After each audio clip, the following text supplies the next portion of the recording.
Welcome back, everybody, to the 13th installment of the definitive Metroidvania Tier List. I'm your host, Luke, the Metroidvania Guru, and let's get the explanation out of the way for anyone who's joining us for the first time. Every episode, I pick 3 games randomly based off of a randomized picker that I have. Feel free to take a look at this picker and all the games that are on it. There is a Google Docs in the description below, so take a look at that, see what's on there, and if I'm missing anything, please let me know. But yes, all games are picked at random, so if you don't find a game on the list that you want to see there, it's because it hasn't been chosen yet.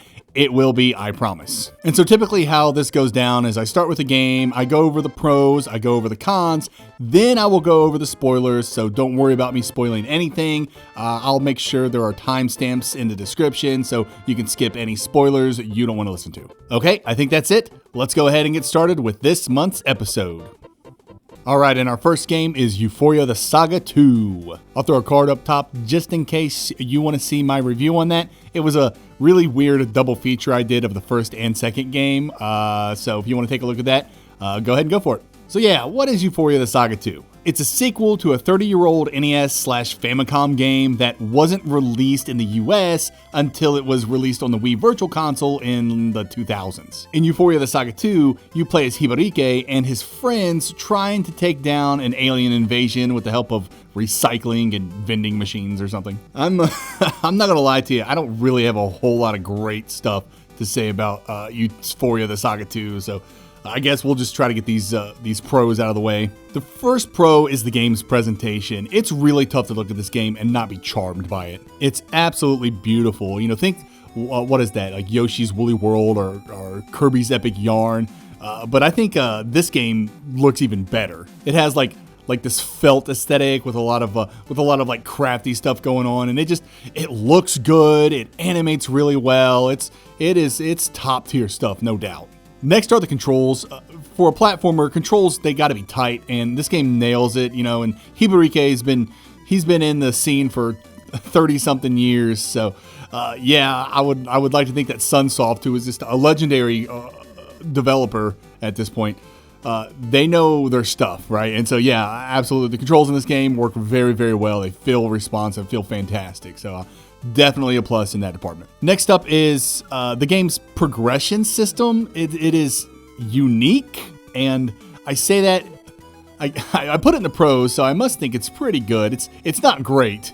It's really not. Like, there's not a lot about this game is great, to be quite honest with you, but the progression system in it is pretty unique. And so if I had to describe the game's progression system, it's a roguelike where you're collecting coins and cans. You do runs, right? You know how like you play a roguelike, you do a run, and typically that means you die and then you start all over again.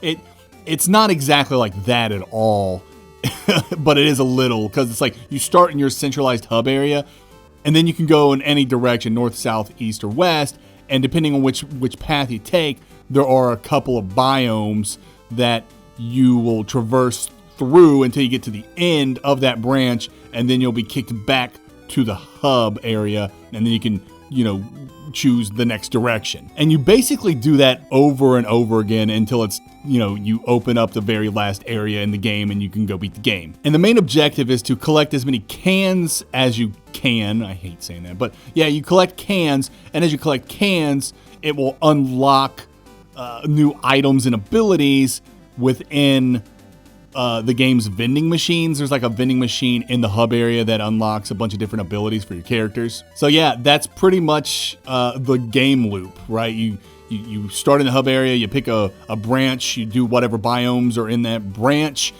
you collect cans and coins, then you go back to the hub area, go to the vending machine, and then pick up whatever ability you want to buy, and then that will most likely open up another branching path within the, initial paths you start with. Gosh, that sounded like just so many words, but yeah, you collect cans, you buy abilities, and it opens up new areas, just like any other Metroidvania. But this game isn't like any other Metroidvania, but we'll get to that when we get to the cons, and we're almost to the cons. Like I said, I don't have a lot of pros to say about this game. But yeah, the progression system, it's interesting, it's unique. It's not my favorite, but it's okay. It's fine. And my last pro here is that the game has humor and challenge appropriate for its audience. And so I would imagine this game's ideal audience would be children and people that are newer to video games. And if you are that target audience, I think you're going to have a lot more fun with this game, Ufouria the Saga 2. But if you aren't in that audience, this game is going to grate on you, man. Like I said, the humor and challenge are appropriate for that audience, but for anyone who is not a child and who is looking for challenge in their video games, Ufouria the Saga 2 ain't it. And I'll just leave it at that because we're still in the pros. But yeah, that humor and the challenge appropriate for a very specific audience, but for anyone who's really into Metroidvanias, you're not going to be challenged, and you're just going to look at this and be like, well, what is this dialogue? What is happening? So anyway, let's just go ahead and move on to the cons. The first con I have here is a big one, and that's that this game, you probably gathered just from my explanation of the different runs and calling it a roguelike and stuff like that. This game's levels are designed with roguelike level randomization. I personally do not like roguelikes. That's not to say there aren't roguelikes that I love or that I enjoy, like Hades, Rogue Legacy 1 and 2. What's that one? The card game with the something Slay the Spire. That's it. That was fun. But that's really off the top of my head what I can think of the actual roguelikes that I like. It's not my genre. It's perfectly fine. I know a lot of people love roguelikes. I just don't. And I don't know if that affects how I feel about this game's, Ufouria the Saga 2's, randomized level design, which is taken wholesale from the roguelike genre. I just don't like it. I don't think level randomization is a good fit for Metroidvanias. Metroidvanias are all about exploration, and exploration is all about, being in an area, being in a world, being in a land, and you need to familiarize yourself with that land, and that familiarity becomes an asset later on as you're getting, new abilities and new items and things of that nature. And you're like, oh, I remember this area that I couldn't progress because I didn't have double jump or whatever. And so that kind of click that you get, that is huge in Metroidvanias. That's a huge part of Metroidvania's appeal. And a lot of that is stolen, in my opinion, when it comes to randomized level design. And I've seen Metroidvanias use this randomization before, like Sundered and Chasm, and I'm sure there's other ones out there I can't think of right now, but it's just, I do not think it's a good move for Metroidvanias. It maybe a biome might be shifty, if you will, shifting its level design or something like that, or an area does that.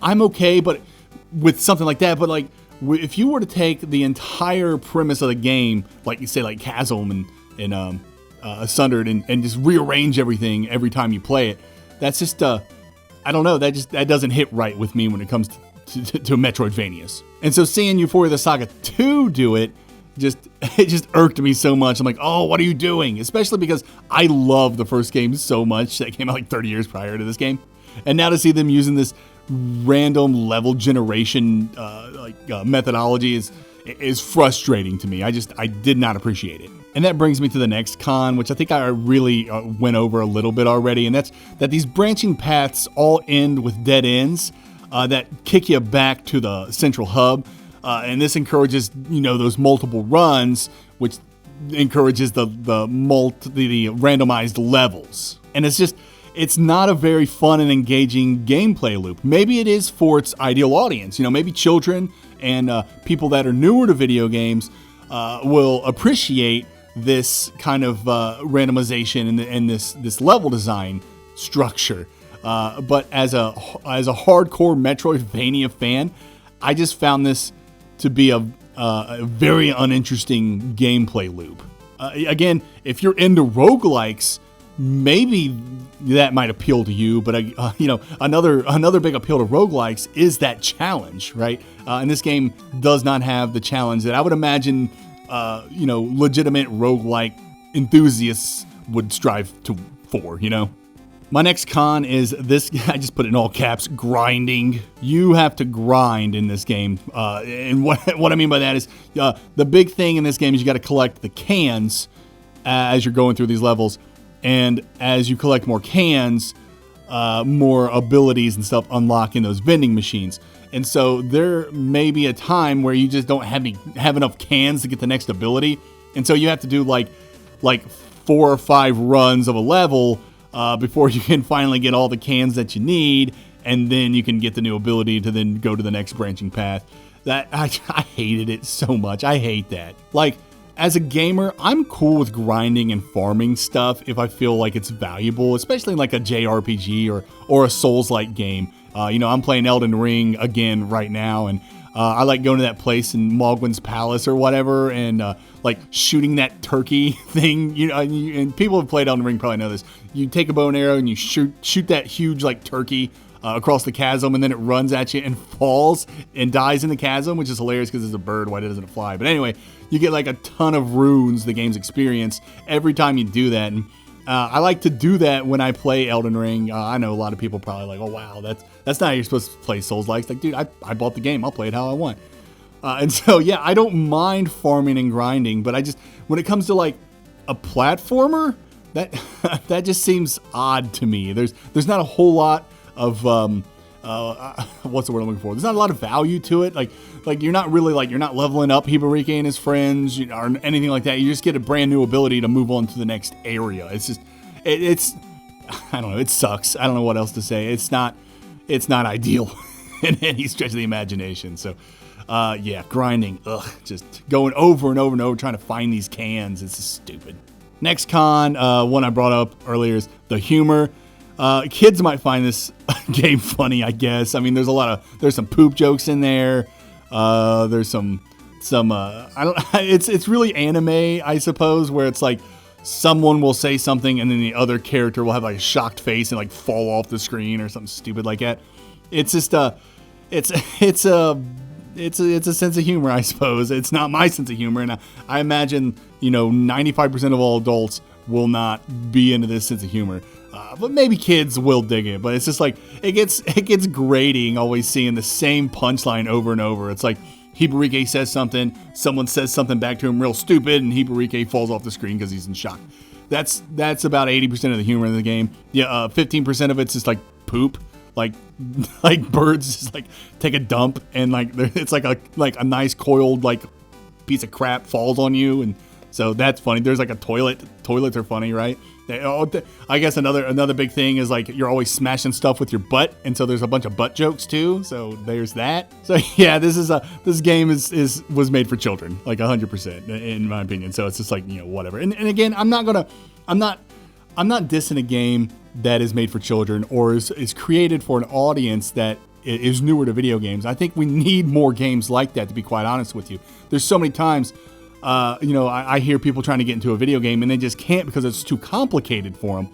And that's fair in my opinion, because, you know, we as gamers, we take for granted a lot of stuff. We pick up a controller and we start playing a game, and it's very intuitive to us. We know this button's going to jump, this one's going to attack, this one's going to open the inventory, stuff like that, because it's kind of like an industry standard to lay out, you know, controller formats like that. And I can see how somebody who's never played a video game before or starting video games can be overwhelmed by that. So. No, I never will dock points from anything because its audience is for children or for newer gamers. I think, like I said, we need more games like that in order to bring more people in. So, anyway, I don't know how I got on that tangent. Just know that the humor in this game is for children. So, yeah. And my last con here is there are too many cutscenes in this game for such a dull plot. Like, there's so many times. Every time you get a new ability, there's a cutscene. Every time you get to a new area, there's a cutscene. Cutscenes everywhere, and it's just like they're relatively long in my opinion. They're boring and dull with the same stupid punchlines and jokes. And then, God, that music that plays, I'll go ahead and I'll put some right here, and I'll pause and just let you guys just take in this wonderful, wonderful music.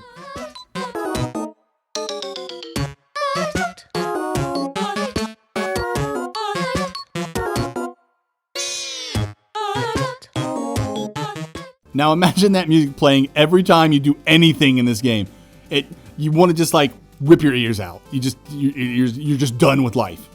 I don't know, man. Again, maybe if I'm a child, maybe if I was a kid, this would be the greatest thing I've ever heard in my life. But God, I hate it so much, and it just keeps playing over and over and over again. All right, that's pretty much all I want to talk about with Ufouria the Saga 2. It's not great, and there's nothing really to spoil in it. It is a game. I think you can beat the game in like 4 to 5 hours. It's like 4 to 5 hours to beat it. And then if you want to grind to get everything in the vending machines, you like double that. So like 8 to 10 hours.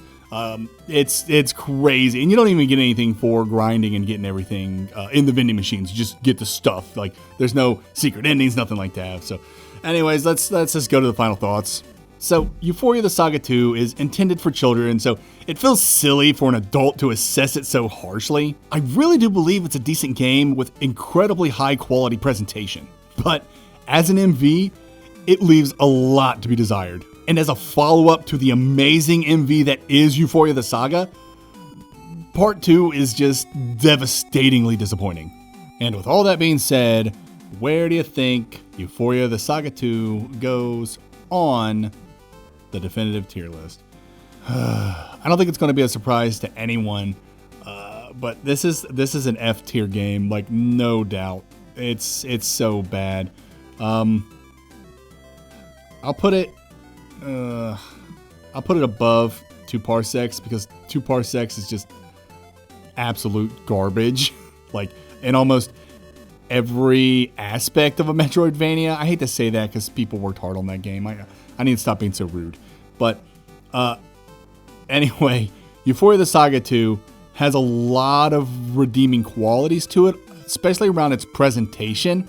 But I just, as a Metroidvania, it is such a fall from grace. Its gameplay loop is that of a roguelikes, and that just doesn't mesh well with Metroidvanias. It's just not very fun. Its exploration is it's not engaging or interesting. There's just I can't recommend this game to anyone other than children. And again, there's nothing wrong with making a game targeted towards children, but my audience, you all, most likely are not children. I mean, I look at the data. You guys are around my age, as young as 25 up to 55 and above. And given my audience's age range, there's absolutely nothing in here for you in Ufouria the Saga 2. But if you want to get it for your children and play it, because there is co-op. I never played co-op myself with it, but there is, and that might be interesting to play. But I mean, it's a premium game. Well, that's $40, which is pretty high in my opinion for, especially a game. I mean, again, the game's presentation is great, so if they want to ask for $40. I mean, I guess they could, but as a Metroidvania, I would say stay far away from this one.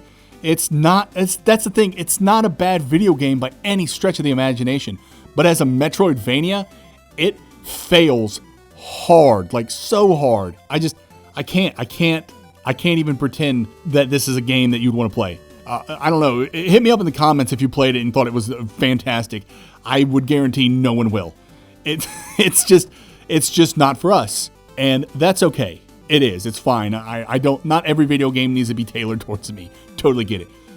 But yeah, it stings even worse because the original Ufouria that came out 30 years ago on the NES and Famicom, like, I don't have it on this list, but as soon as it gets picked, I can guarantee you that's going high on the list. That is a really great Metroidvania, the first Ufouria.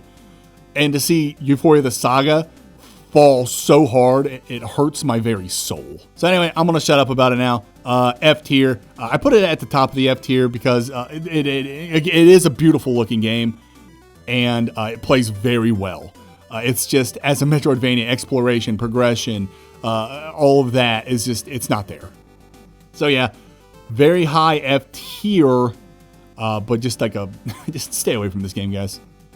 Next up, we have Lost Epic. This game kind of caught me off guard because I was in one of those moods where I didn't want to play Metroidvania. I have, sometimes I play like 3 or 4 Metroidvanias in a row, and then I'll play something else, and then I'll get back to Metroidvanias. This is kind of how I do it. And so, yeah, that was a pleasant surprise. And even though I was trying to get away from Metroidvanias, I didn't mind playing the game. And so I actually finished it. Now, we'll talk about that as we go through this. But, what is Lost Epic? The plot's pretty simple. You play as the chosen knight, and you're led by a witch who has tasked you to destroy all the new gods plaguing the land. Like, there was these new gods, they came down to Earth or whatever this land is, and they started, like, destroying everything. And so they want you to kill these new gods. There you go. That's pretty much the premise of the game. Okay, let's get into the pros. So the first one I have here is that it has decent combo-centric combat. Like, I'm not going to lie to you, and I probably have this in my cons, but this is a very repetitive game. But it's not awful, and I ultimately liked its combat. It's very generic, where it's just like you run up to the enemy and you have like your 3-4 hit combo, depending on the weapon you have equipped, and you got an aerial combo, stuff like that. That is what it is, right? But then the game has a couple of things that make things a little more interesting. The first one is it has a poise system, I guess is what you'd call it. I don't know. But basically, like, I think of like Sekiro. I haven't played Sekiro, but I know Sekiro has that like kind of stagger meter, or even like think of Ender Lilies. Ender Lilies has the poise system as well. And so you hit an enemy enough, then they will stagger, giving you, the advantage, and you can just, capitalize and do more damage to them. Lost Epic has that, where you hit them, you'll fill up this like circle, and then once it's filled up, you press X or something like that, obviously depending on your controller, but anyways, you press a button and then you'll do like a devastating attack.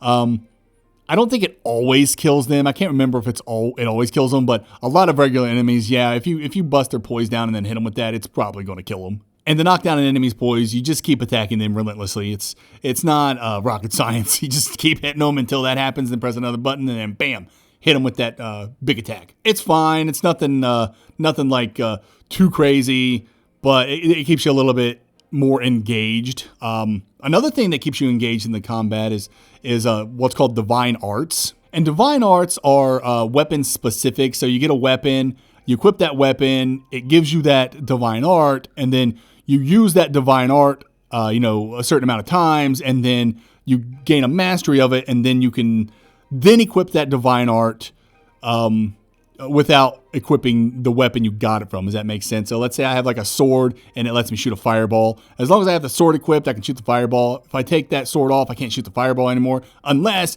I use the fireball enough, gain mastery. Then I can get rid of that sword, equip a bow, and I can still throw the fireball. See, you guys probably got it. That's a cool system. I like it for progression, but it's also used for the game's counters. And so the enemies will shine a specific color before they attack. I think it's yellow. And before they hit, if you do a divine art, you will counter and do a ton of damage. And I just thought that was a really cool system. Again, nothing brain bending here. It's all pretty simple, but I like simple. I really do. So yeah, it's enough to make its kind of generic combat feel pretty good and keep you engaged, because you could, there's a lot of mindlessness in this game, let me tell you, but being able to, take advantage of a poise meter and doing counters goes a long way. So I liked it.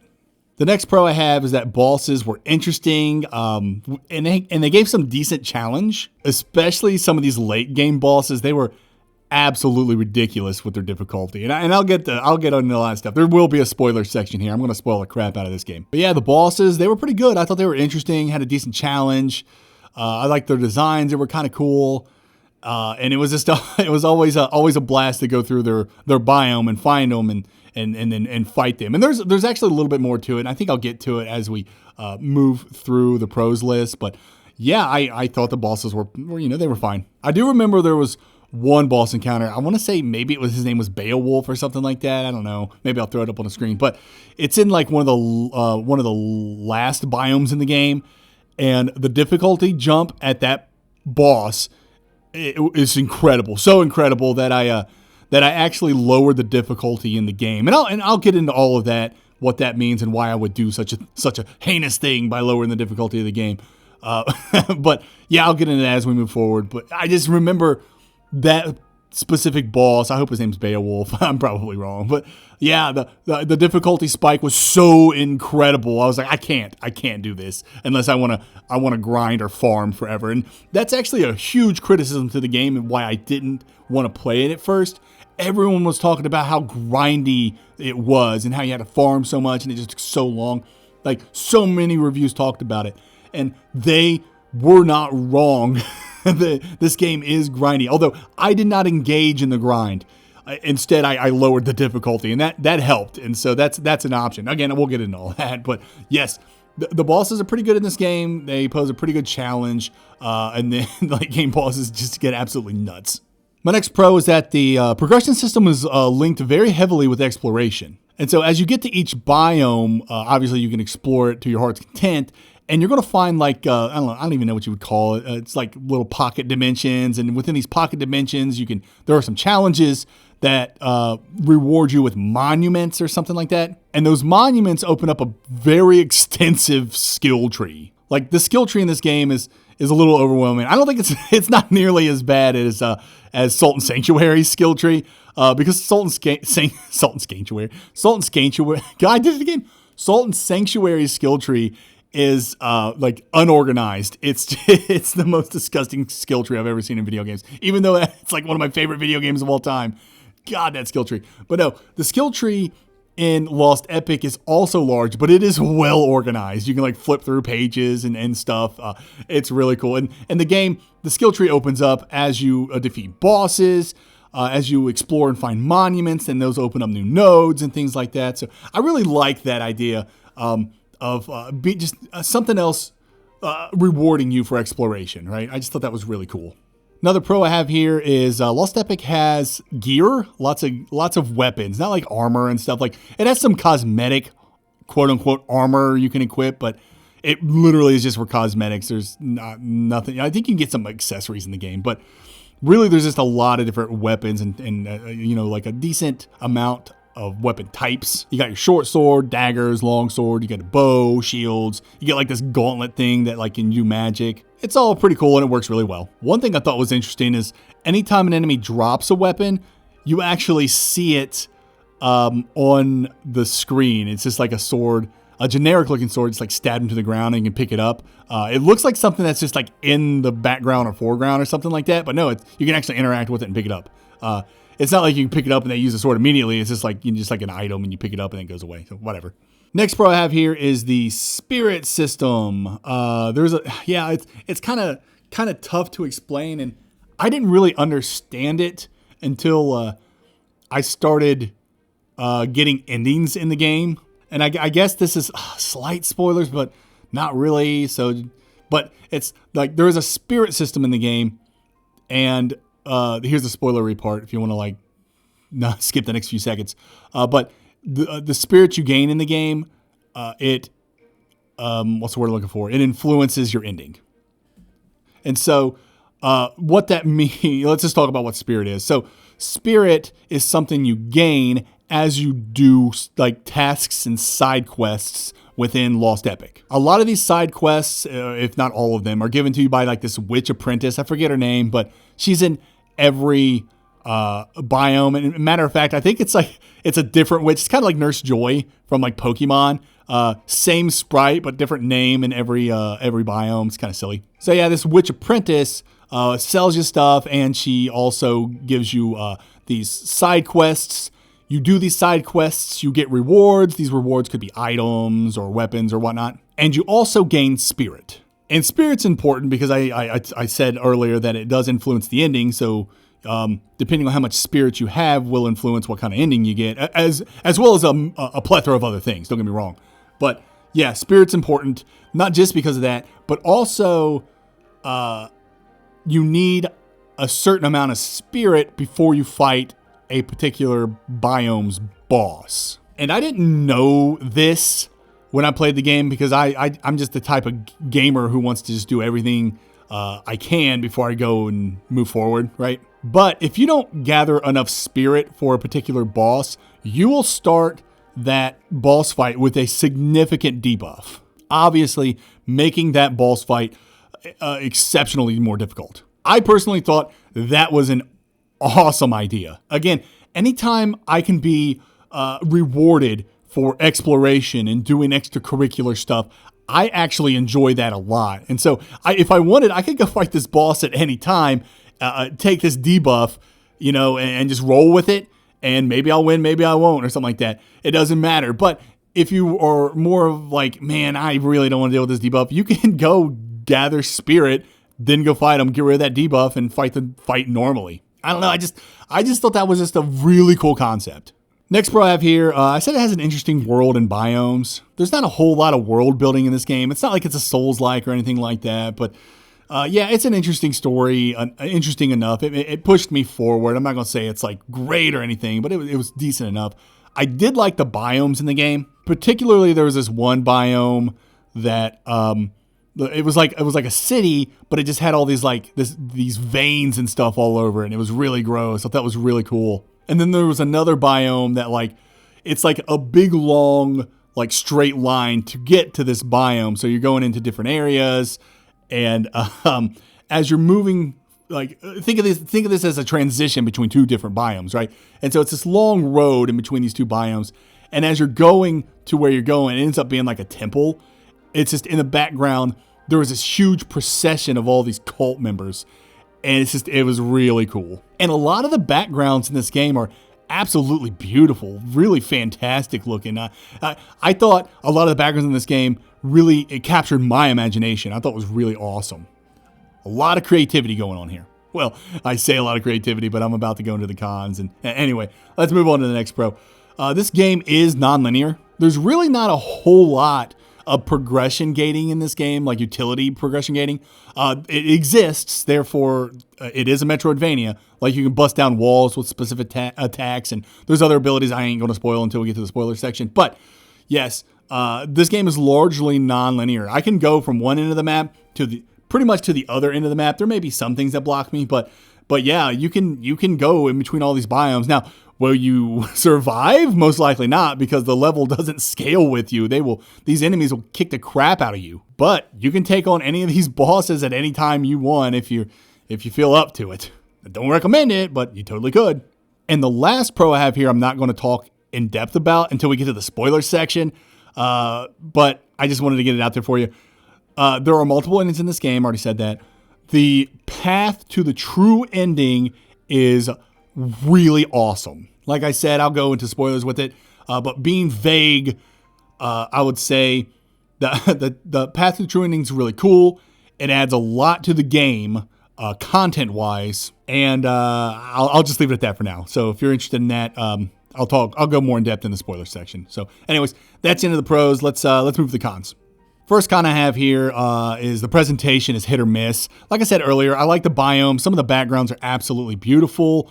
But man, the animation in this game is really, I don't know if subpar is the word, but it's not great. I mean, they look like paper dolls. It's kind of like this game, to use the meme, we have Vanillaware at home. This is Vanillaware at home. It doesn't look terrible by any stretch of the imagination. It just doesn't, I just didn't think it looked great. I just didn't think it looked that good.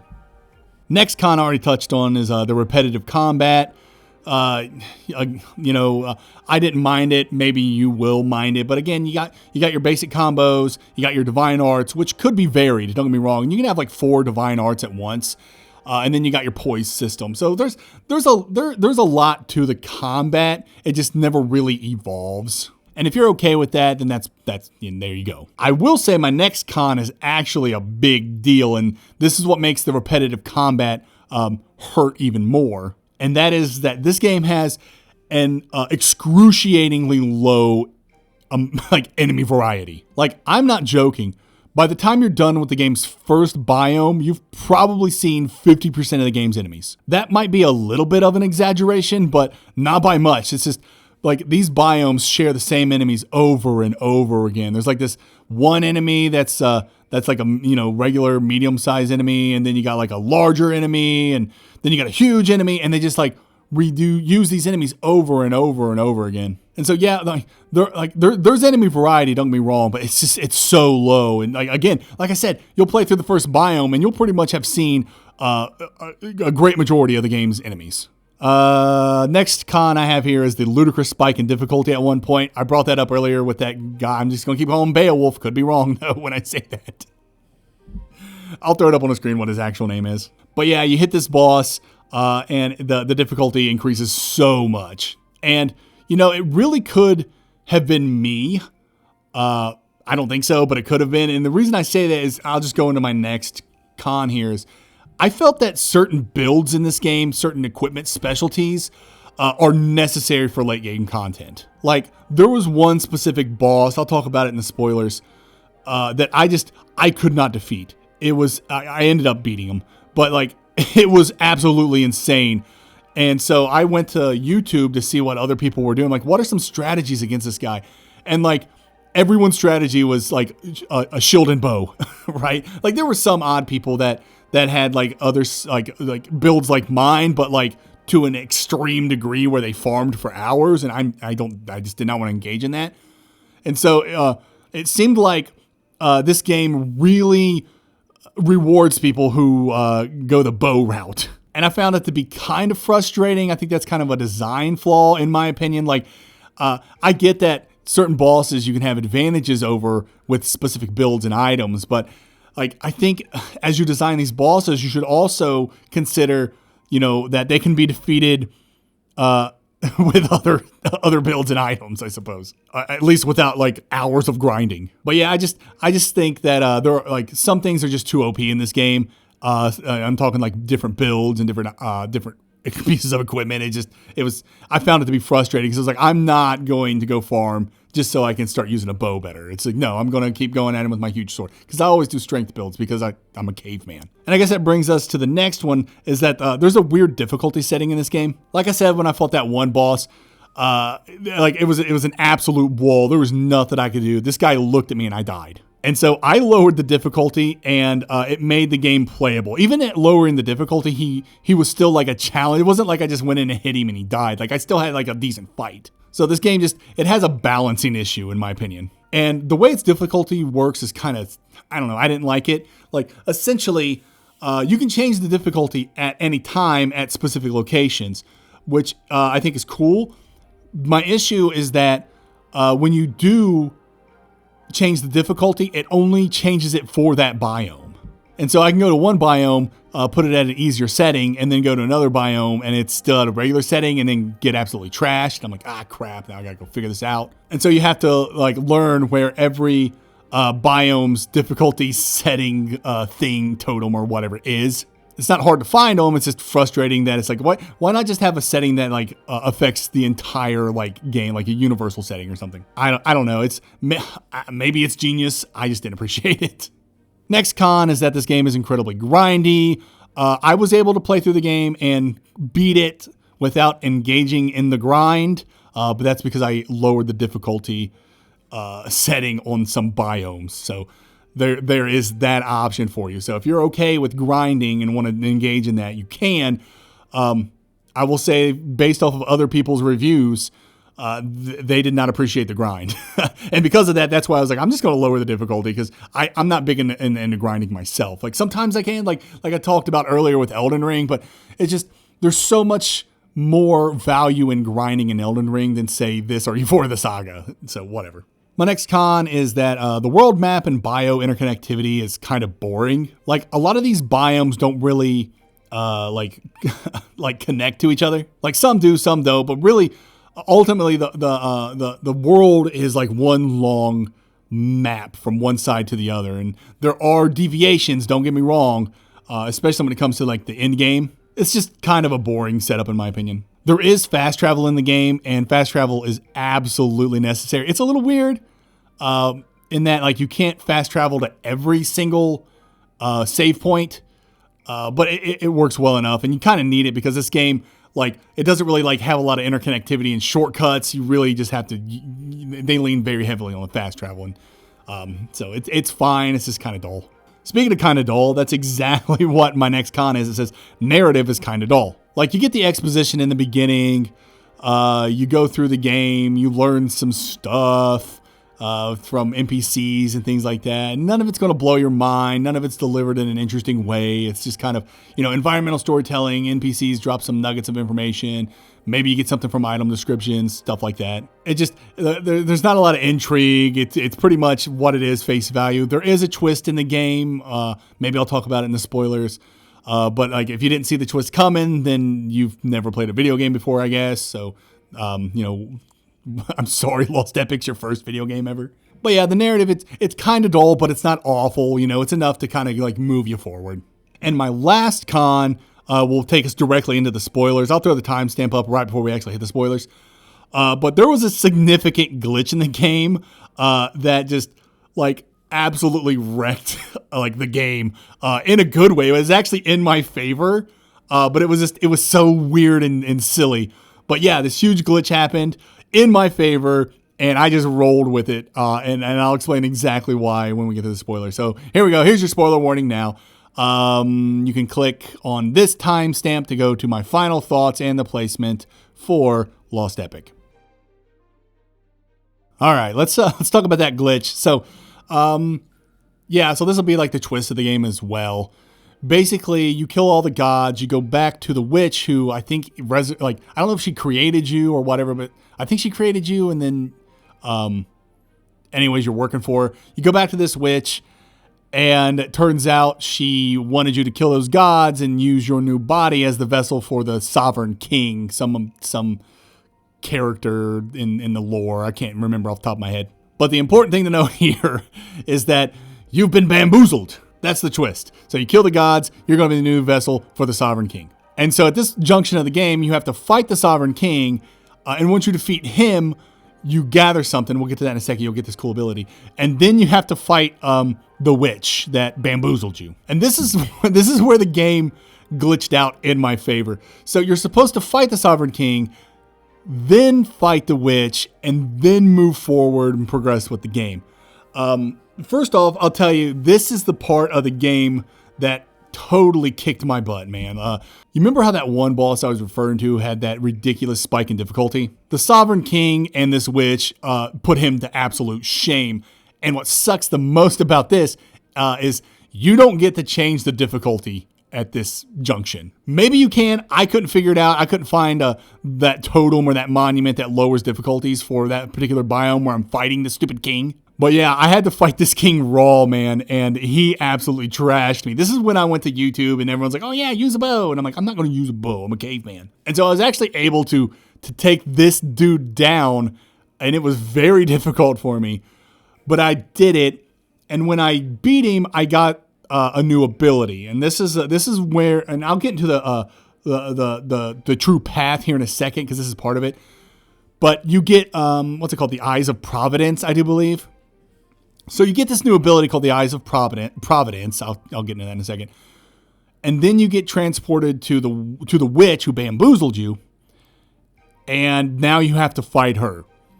And I couldn't even tell you how difficult she is because I was so weak after fighting the king that she took me out simply by breathing. I just fell over. There was nothing I could do. I can't even tell you what this witch does as her attacks. I just died instantly. And so I was like so mad. I'm like, oh my God, this game is so ridiculous. Like this king is so freaking hard.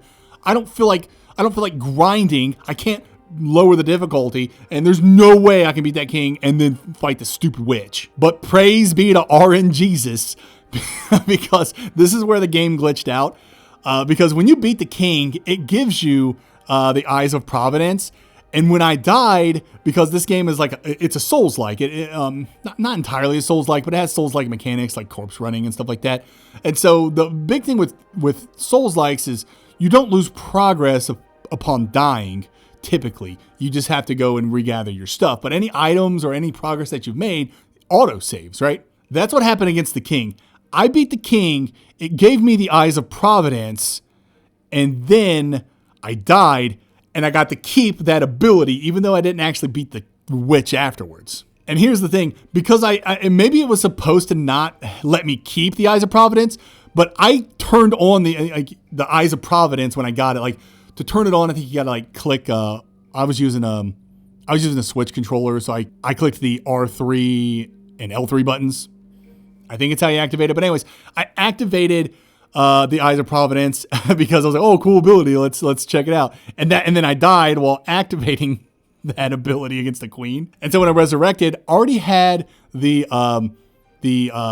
Eyes of Providence activated, so they couldn't take it away from me, I guess. I don't know. I don't really know the nature of the glitch. But now I have the Eyes of Providence, and I still have to fight the king and the queen and the witch. And I'm like, nope, I'm not fighting them. I got what I need. I'm leaving. And so I ended up getting the true ending to this game, even though I never actually beat the Sovereign King and the witch. But because I had the Eyes of Providence, I could go on with the rest of the game. And so let me explain what the Eyes of Providence is, because this brings me to the next spoiler part. Is just that the true path to this game is so freaking cool. And so with the Eyes of Providence, what you're supposed to do is you click in their sticks, and then a filter will go over the game, and it's like a kind of like a sepia tone sort of, and you can see hidden stuff within the environment. And so what you're supposed to do is retravel the world with the Eyes of Providence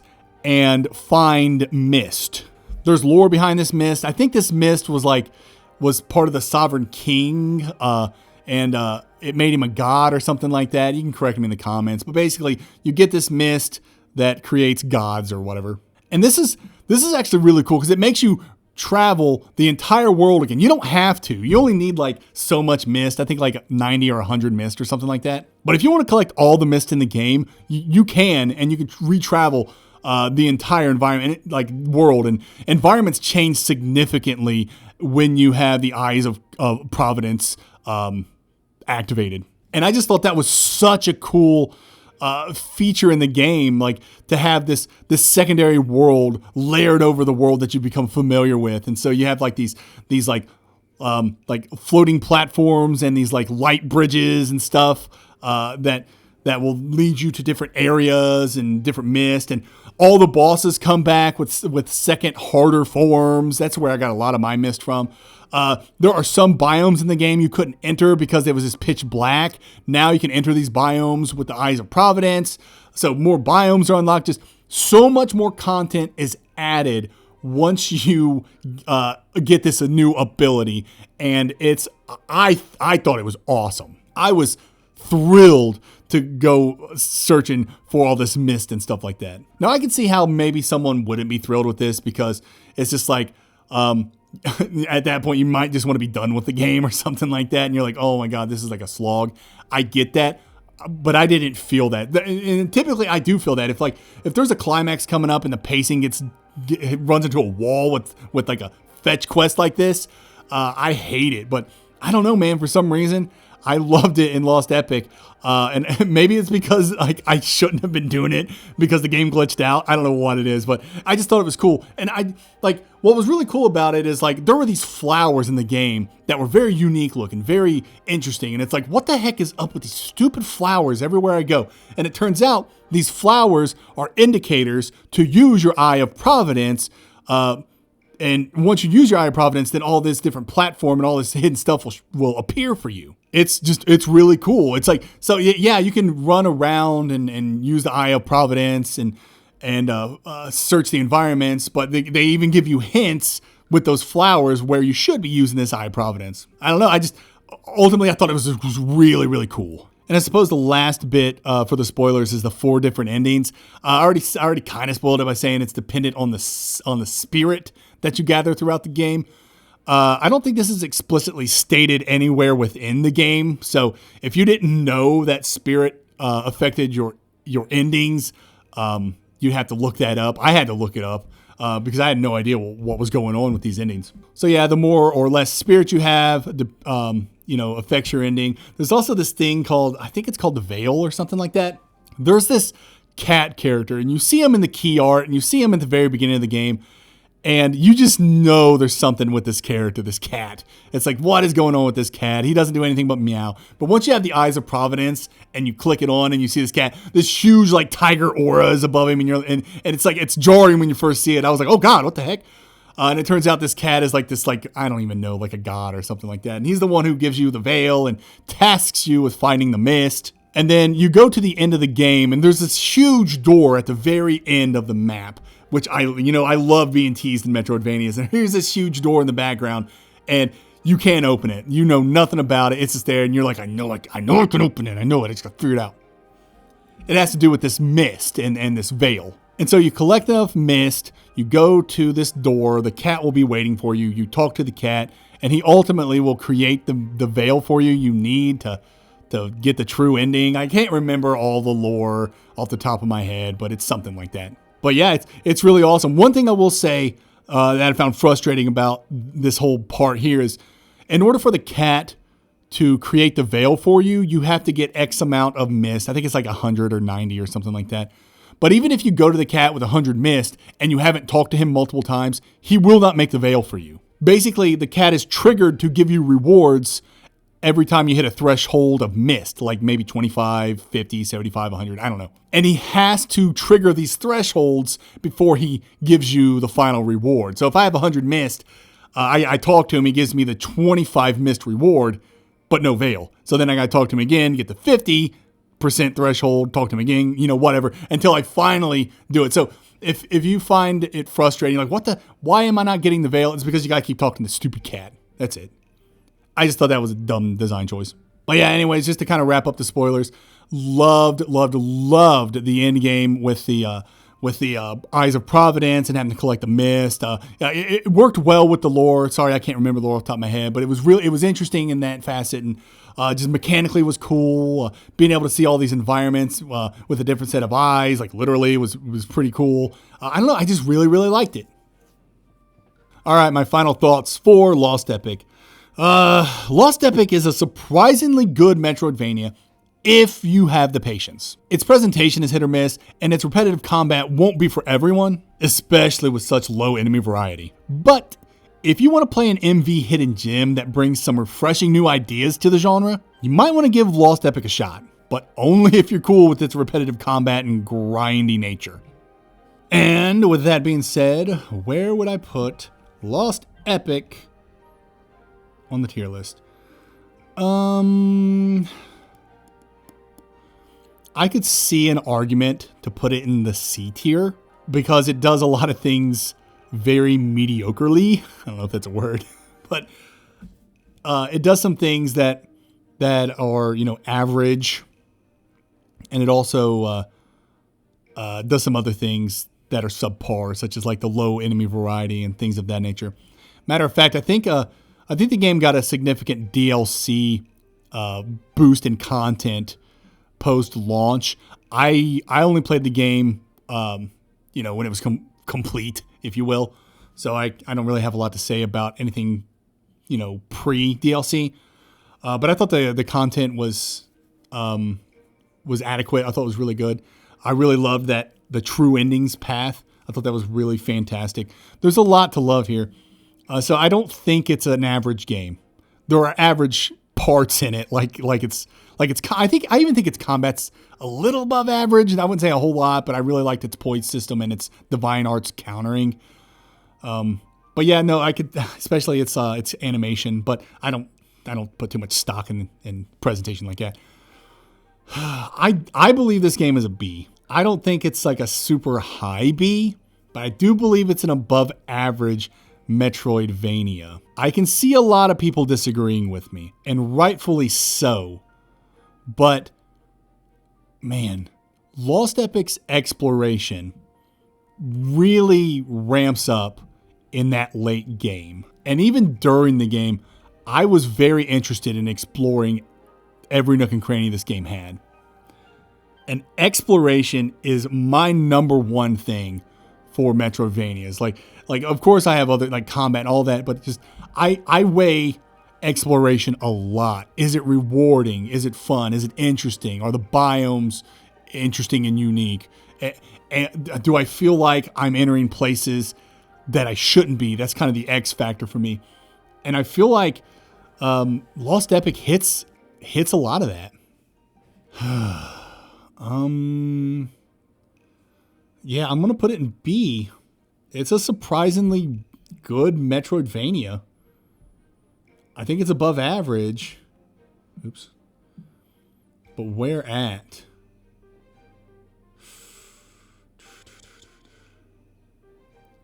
I'll put it under Shantae. I think that's fair. Shantae and the Pirate's Curse. And quite honestly, I should probably put Shantae and the Pirate's Curse higher. I got to replay that game and reassess it because I remember really loving the atmosphere and a lot of stuff in that game.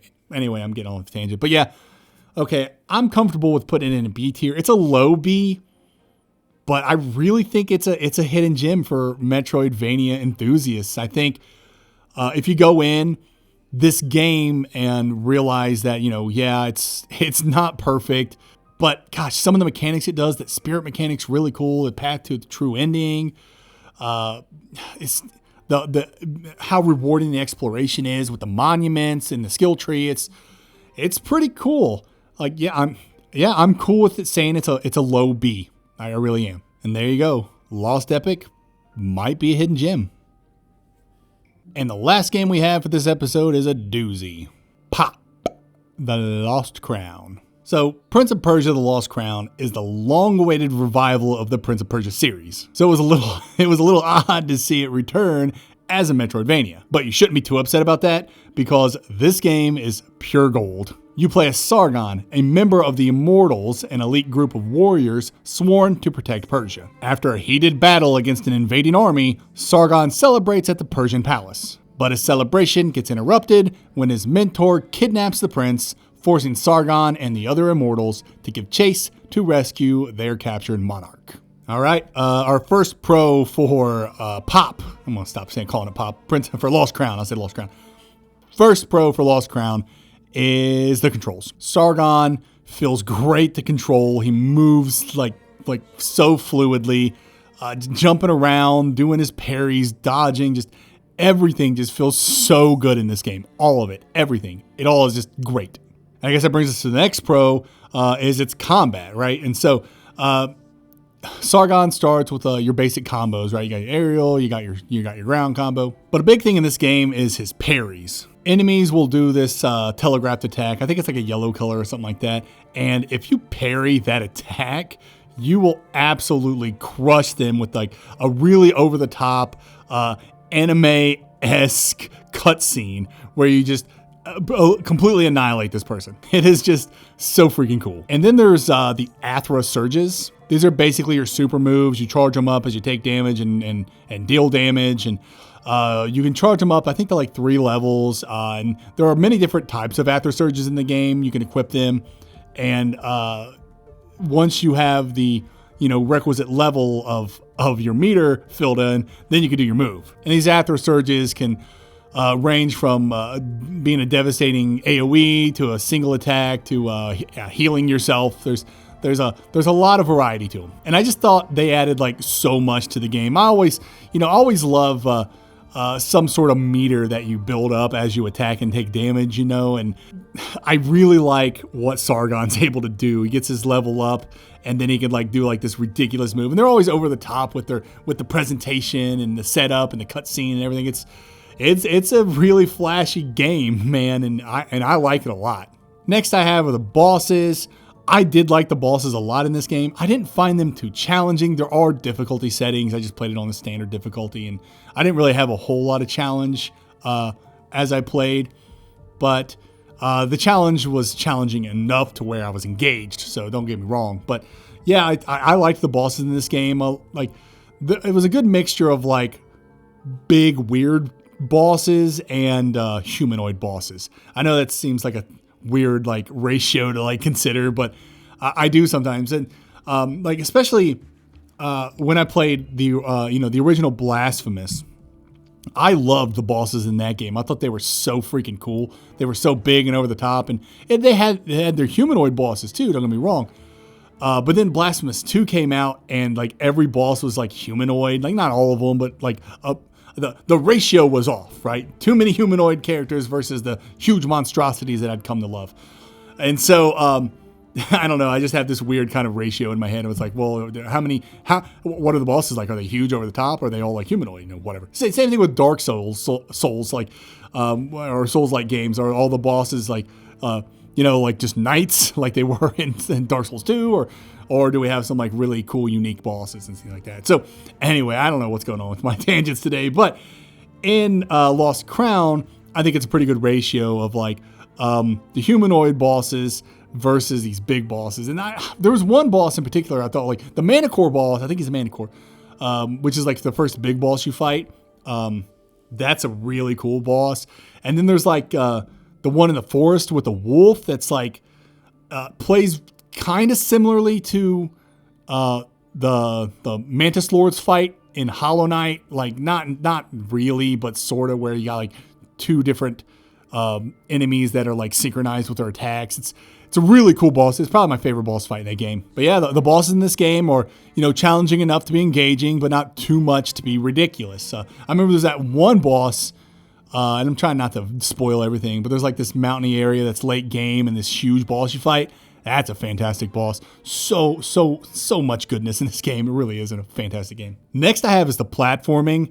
Platforming in Metroidvanias will not make or break a Metroidvania for me. Like, to be honest, most Metroidvanias platforming is mediocre at best. Like, even the coveted Hollow Knight, that game's platforming is just okay, really.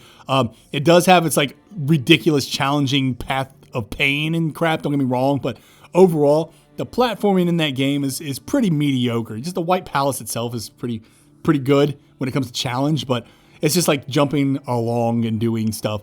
And that's okay. Not every Metroidvania needs to be like Celeste or something stupid like that. Matter of fact, I'm glad they're not like Celeste, unlike Eterna Noctis. But anyway, yeah, when it comes to platforming, a lot of Metroidvanias typically are mediocre, maybe with some fun sections here and there. Prince of Persia: The Lost Crown, on the other hand, it has some of the best platforming I've played in any Metroidvania, and it's consistently like that. It's like I said with Hollow Knight, it's just kind of jumping around, maybe like doing an air dash here and there, and then you have like some sections that are really cool, and then you have like your really ridiculous path of pain. No, man, with Lost Crown, it's like the entire time you are engaged with platforming, and it's just super fun. You're running up walls, you're dashing through stuff, you're flipping on poles, and it's just like, it's Prince of Persia. That's like his thing, right? Even though, this game isn't about the Prince of Persia, and I'll shut up about that because it kind of is. Anyway, yes, platforming in this game is amazing. Sorry if you heard me crunching on ice just now. I'm not going to edit that out. Next up, the abilities in Lost Crown are really super cool. Like Sargon, he starts out with abilities that most Metroidvania protagonists get by end game. I'm talking Sargon. He can dash. I think he can slide out the gate. I can't remember. I think he can. He can parry. He doesn't have double jump, but he does have wall jump and just all kinds of stuff. He is just such a mobile dude. And so as you're playing this game, you're like, what abilities could he possibly get that he doesn't already have? One of which is double jump. So you're like, yeah, okay, I see that. And then like the air dash or whatever. But then you get these really cool abilities. I can't remember their names, but one is like a claw or something where you like legit like hit an enemy and put them in a pocket dimension. And then you can like throw them out later.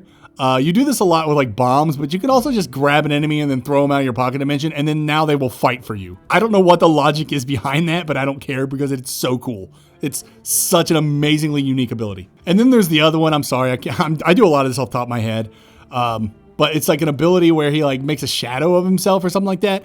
That is so freaking cool. It's used for puzzles. It's used for combat. It is just... It's amazing. I don't know what to say. It's like you basically just like leave an echo or a shadow of yourself, and then you run off, and then you press a button and you go right back to that shadow. It's kind of like a teleport, if you will. I mean, it is a teleport. But you use it for like arena fights, for regular combat if you want. Bosses require you to use it to get through some of their moves. There are tons of puzzles that require it. In fact, you can't enter a biome unless you get it. Well, until you get it, you have to get it. But yeah, it's...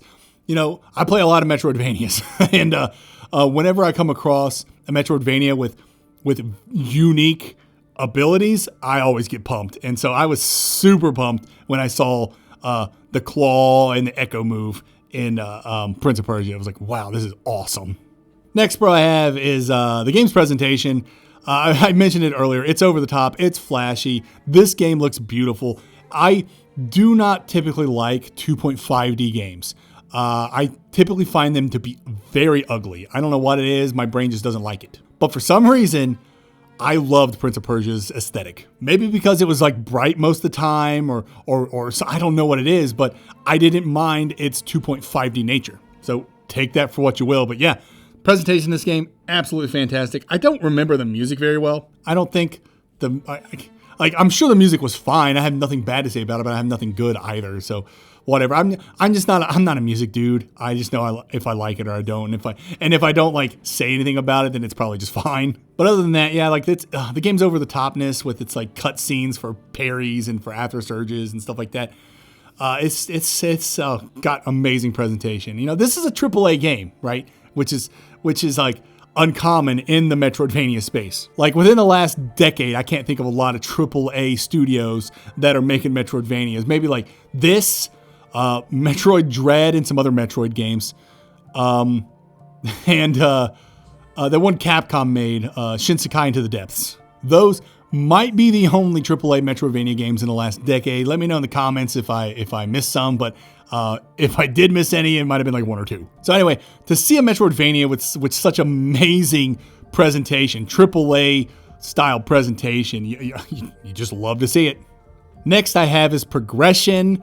I don't want to spend a whole lot of time on progression because it is very, what's the word I'm looking for? Trite, I suppose, because it takes things from Hollow Knight and stuff like that with its like, I don't even remember it's called relics or something like that. But yeah, I guess what I want to say about the progression in this game is I kind of like the loop of like finding stuff, coming back to the central hub, and then getting rewarded if I found like the sand or whatever. So I thought the progression in this game is, I have it as a pro, but it's really just kind of like okay. I think I'll go into the cons later on about not being a lot of side quests. I wish there were, but I'll get to that in a little bit. But yeah, I thought the progression in this game was fine. You know, finding the after surges, upgrading your surge bar and stuff like that. And, it's fine. It's not my favorite. It's not that it's not my favorite. It's just like it does everything that a Metroidvania should in this day and age. Next pro I have is puzzles. The puzzles in this game are outstanding. There are some puzzles. There's this one area, and it's just like, it's absolutely nuts. Like, my brain doesn't think the way the puzzles are made in this game. And so I couldn't imagine sitting down and making some of these puzzles. Like, I'm talking about the ones where they require you to like use the echo, because the echo will mimic whatever you do in this this portion. It's not the echo ability I talked about earlier. It's like you go to this like specific room and you will run a path, hit a switch, and then you'll be taken to the beginning of the room, and then your former path that you were running will be an echo copying what you did. And so like some of these puzzles were really, really cool to do, especially when it came to like that chamber, if you will. And then there are a bunch of miscellaneous puzzles too. There's one side quest that requires you to find like a bunch of hidden puzzles throughout the game.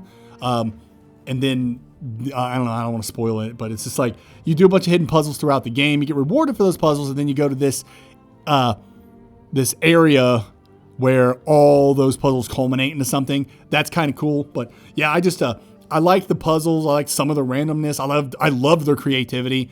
Yeah, this game really hits it out the park when it comes to puzzles, dude.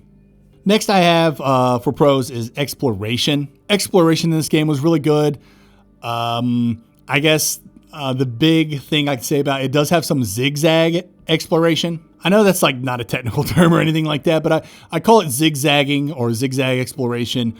And I coined it when I was doing my Ufouria the Saga analysis. And what I mean by zigzagging is there are so many Metroidvanias where you find a biome, and then you complete that biome, and then you move on to the next area, and you never have to revisit that biome ever again. You can for extracurricular activities, and that's fine. But true zigzag exploration requires you to like go into a biome, only get so far, exit that biome, then go somewhere else until you find what you need to go further or deeper in that biome you had to leave earlier. You don't really see that too much in Metroidvanias, to be honest. Like, I know I brought up Ufouria the Saga. This game does it. And I want to say Rebel Transmute. Yeah, Rebel Transmute does do that as well. Has some zigzag exploration, and I love it. I love going into a biome, getting stuck, going somewhere else, and then returning back to that biome and be like, oh, yeah, now I can go deeper. I don't know. I love that in a Metroidvania. I wish more Metroidvanias did it. And Prince of Persia, The Lost Crown, it does it. I think it does it in like just a couple of areas. I know I can remember one off the top of my head. I don't want to spoil anything, but yes, you have to do some zigzag exploration in Lost Crown, and I love it. And the last pro I have here is literally just the biome called Raging Sea. I'll throw it up on the screen. I don't think this is too much of a spoiler, but it's such a cool looking biome. Like this is like AAA budget at its finest, I would imagine. But man, you take a look at the backgrounds and everything in the Raging Sea, and you're just like, wow, it is breathtaking. Such a cool biome. And that's really all I want to say about the biome. I'm not going to talk about its design or how you explore it or anything like that. Just it looks amazing. That's it. It's so cool. Okay, on to the cons for Prince of Persia, The Lost Crown. And unfortunately, I actually have a few. First con is the narrative. The narrative was kind of just okay, which is fine. Typically, I wouldn't put any game's narrative in a cons if it was just okay. But there's like legit like plot points and characters dropped out of nowhere. And again, I can't remember names off the top of my head, but there's this one immortal that just like ceases to exist at some point in the game. It was just like, what the heck is happening? That makes no sense. And I really wished the game would have leaned more on its on one aspect of its narrative, and that's and this isn't spoilers, but basically as you're going through this mountain in this all these biomes, you'll find different characters, and you'll realize that all these characters are affected by time differently. Again, this is introduced to you very early in the game, so it's not spoilers. But it should be spoilers, in my opinion, because they don't really do anything with this concept, this really cool concept, by the way, because you'll come up against like a character you just talked to not too long ago, then you'll find them again, and it's been weeks, and it's only been like minutes for you, and it's like, oh my God, how could we use that for some cool mechanics or narrative or anything? But they really didn't use it for anything. And so, yeah, we're dropping characters. We're not utilizing this really awesome plot point for some reason. It's just, I had some expectations, and they dropped the ball, in my opinion. Next is there's not a lot of side quests in the game. There are a handful of side quests, but really just not a whole bunch, and a bunch of them are like game spanning, right? Like you got to find this general soldiers and do the old mercy kills to them, and then there's like finding the sands for the prophecy. And speaking of those sands, I'm not going to do a spoiler section for Prince of Persia. There's really not a whole lot to talk about in it. This game doesn't have multiple endings, which is an absolute shame. The Sands of Prophecy side quest, where you got to find the jars of sand, which really is this game's equivalent to the Grub Father from Hollow Knight. You find some sand, you go back to where the prophecy is, you get rewarded because you brought so much sand, you know what I mean? I had the expectation that if I found all the sand, it would reveal something that would then help me get a new ending and find a true path or something like that. I was correct that it did reveal something, but there's no multiple endings or true path or anything in this game. And so not a whole lot of side quests and no true path to a true ending, which is very, very upsetting to me, to be quite honest with you. There's so much going on in this game, and this is, I don't know, it was building me up and just dropping me. I will say there is planned DLC, story DLC for this game. I can't remember the name of it. I'll throw it up on the screen. Something about masks or something. I don't do research for this. Are you kidding me? And I'm hoping this game will get the Blasphemous treatment, right? Like when I played Blasphemous, I thought that game was just like, it was okay. Like it had an amazing atmosphere. There was a lot to really love about that game, but I was just like what? Like there's not a whole lot to it. Then they started adding like all this awesome DLC and just made this game go over the top. It was like the end product for the original Blasphemous is like amazing. And I'm hoping that Lost Crown gets the same treatment. I'm hoping this new story DLC comes out and opens up new biomes, a true path to a true ending, and a new final boss, like all kinds of cool stuff. I have very high hopes, but unfortunately, the game has a track record of bringing my expectations up and then dropping me hard. So I don't think that's what's going to happen with this. Here I am going optimism again, but I think they're going to do well with the story DLC. I can't wait for it. I'm hoping it puts this game over the top and makes it even better than what it already is. But yeah, I'm going to try to keep my expectations, even keeled, I suppose. Anyway, my next con is there's no X factor in this game, at least not yet. I'm hoping they add some with the story content DLC. But yeah, I felt like the exploration in this game was just kind of like, it was fine. Like, you were rewarded and like it was fun because the platforming and combat was great. But like I never felt like I was exploring places where I shouldn't. Like there was that one deep dark place that was kind of cool, but I mean like that's just because the atmosphere was cool. I just didn't get that I didn't get that, oh man, I shouldn't be here or something like that. I don't know. I just felt like this game played it way too safe. That's kind of another thing about Prince of Persia that's kind of a con, is that this is a very by the books Metroidvania. And although it does some stuff very exceptionally well, like I said, it's platforming and it's combat, most of the other things that make a Metroidvania excellent, it just kind of does at a mediocre level, right? Like I thought its exploration was just okay. Like it was rewarding, but like not rewarding enough. Its progression was, it was fine. And all kinds of other factors, just average overall. But again, it does have some shining things. I keep talking about the combat and the platforming and the presentation. This is a very high quality and amazing game. I just thought it just played it a little too safe for Metroidvania. And that's fine. A lot of people are probably cool with that. So I'm not saying that's like a con for con's sake or anything like that. I just wish they would have did a little bit more to play it a little edgier in some aspects. And I guess my last con here is, maybe some people think it's a con, maybe other people won't, but I thought it was a con, and this game is long. I think this game's like 20 hours, something like 20 hours to beat this game, which is fine, but I don't know. When it comes to Metroidvanias, I think the golden time limit is like 8 to 10 hours on your first playthrough. And don't get me wrong, there are a lot of games that I like that are huge, like After Image, Hollow Knight's huge. Cathedral's enormous, but I don't really like that game, to be honest with you. And now we have we got Prince of Persia, which is like 20 hours. Then Biomorph, I have that in S tier. That's like a 20-hour game. So it's not like long Metroidvanias are inherently bad or I dock points off of for. No, absolutely not. I prefer that 8 to 10 hours with my Metroidvanias.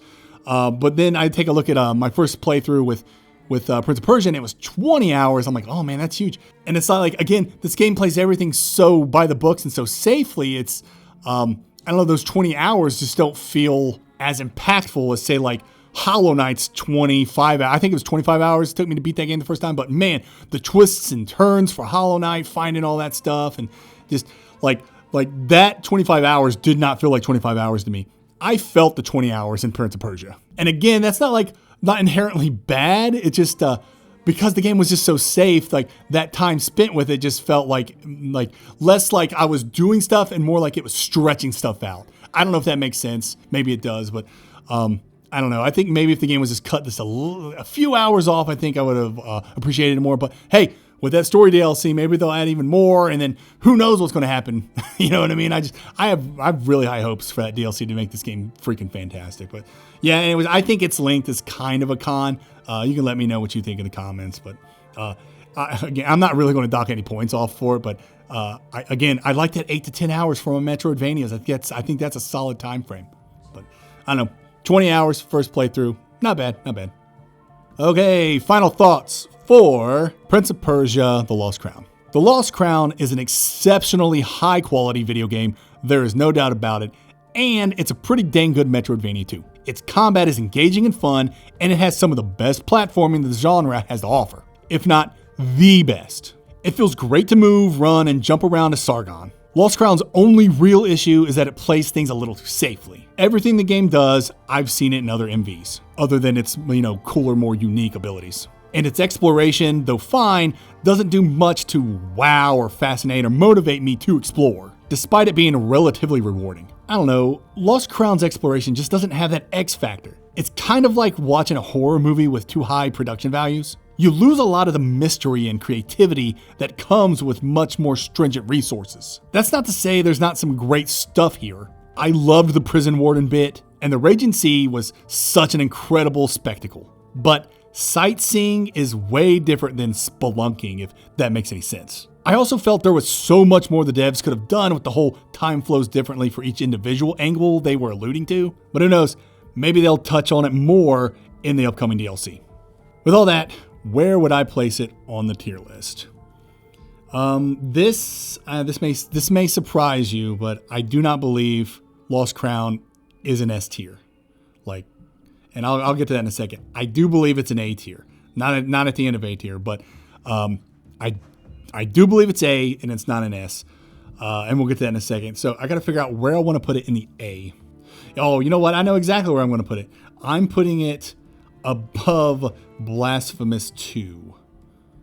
And let me give you my rationale between all this. So first off, I don't have the Lost Crown as an S tier because of a lot of aspects to it. Like its exploration was, again, played it too safe. It was like I wasn't really enthralled with its exploration. There was no multiple endings or true path. Again, I'm not going to knock too heavily because of that, but it is kind of disappointing that it didn't do anything with a lot of its plot points and with a lot of its side quests, especially the Sands of Time quest, or the Prophecy Sands, or whatever it's called. That really felt like that should have been way more impactful than it was. But yeah, really, it's just the exploration in Lost Crown just didn't do anything to captivate me, is all. Now, when the DLC comes out, and if they do something to knock it out the park, I will definitely amend it and put Lost Crown in the S tier if it warrants it. But I think right now, I think it's a solid A tier, pretty high to mid A tier Metroidvania. Now, I knew to put it above Blasphemous 2 because I actually had a conversation with a few of my buddies, because I originally was going to put it below Blasphemous 2, but they basically, they were asking me, why would you do that? And I said because Blasphemous 2's side quests were way more impactful. Blasphemous 2 side quests there's so many that are game spanning, and they affect the plot and do all kinds of stuff. And there's so much you're doing in Blasphemous 2 where you're moving the needle on something. And to me, that's highly addicting. I love that in a Metroidvania, in any game, really. I'm just constantly moving the needle on stuff and getting rewarded for doing things. I love that. But my friends, I'm sure they love that as well, but they thought that even though Prince of Persia didn't hit that as well as Blasphemous 2, they felt that Lost Crown's combat and platforming was just so good that it eclipsed pretty much anything else that Blasphemous had an advantage over. And so I kind of weighed that, and I was like, yeah, I can see that, because the combat and platforming in Lost Crown is so very freaking good. And so I was like, okay, I will concede and put Lost Crown above Blasphemous 2. And there it is. There is the latest and greatest definitive Metroidvania tier list, with Prince of Persia in the high to mid A tier. And there we have it. Lucky episode number 13 officially on the books. Hope you enjoyed the episode. If you listened to it all the way through, hey, I appreciate you. That's awesome. I love it. If you take a look at what I got here, I'm liking how it's coming up. You guys let me know in the comments what you think. Any feedback you have, put it in the comments. I will take a look at it and assess and adjust if necessary. But yeah, trying to make the best Metroidvania tier list I possibly can. So if you come into the genre fresh and you're like, what's the best ones? There you go. So that'll do it for this episode. Again, my name is Luke, the Metroidvania Guru, and I will see you next month with another tier list update. Later.